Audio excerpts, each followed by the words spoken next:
Merci Monsieur le Président, Monsieur le rapporteur, chers collègues. D'abord, merci à tous de m'accueillir pour quelques heures au sein de votre belle commission.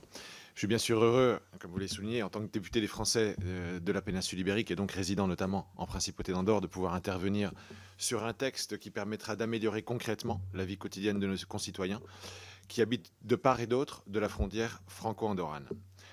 Nos échanges transfrontaliers avec la Principauté sont importants puisque la France est le deuxième partenaire commercial d'Andorre. Au total, ce sont 8 millions de passagers qui transitent chaque année à la frontière franco-andorrane et qui transitent exclusivement en voiture ou en autobus. Ces axes sont donc essentiels au développement aussi bien économique que touristique de l'Andorre, mais aussi des Pyrénées-Orientales. Et puisque j'ai l'occasion de m'exprimer ici, je vais en profiter pour peut-être corriger certaines idées reçues, et notamment sur le tourisme andorran. Alors je vous conseille d'y aller en fait, parce que c'est pas que la clope et le pinard. Les Français qui montent à Andorre ou les Espagnols qui viennent à Andorre découvrent des stations de ski incroyables, les meilleures des Pyrénées. En été, il y a un tourisme vert extraordinaire avec des parcs naturels fantastiques. Et le tourisme a lieu, est un tourisme d'été également, et n'est pas un tourisme uniquement lié au commerce, même si le commerce est évidemment important, d'autant plus que beaucoup de Français qui vivent et travaillent en Andorre ne sont pas des exilés fiscaux et travaillent dans ces commerces. Donc ces axes routiers sont effectivement essentiels pour les Français frontaliers qui travaillent en Andorre, mais aussi pour les 4000 Français qui, eux, résident en Andorre.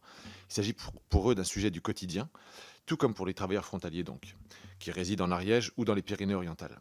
C'est un sujet qui peut avoir un impact sur la capacité de nos compatriotes à se déplacer pour des raisons professionnelles, je vous l'ai dit, car oui, contrairement aux idées reçues, ce ne sont pas tous des évadés fiscaux, ce sont des gens qui travaillent, qui emploient, qui entreprennent, et des gens qui ont parfois besoin de se déplacer également pour des rendez-vous médicaux, notamment vers Toulouse.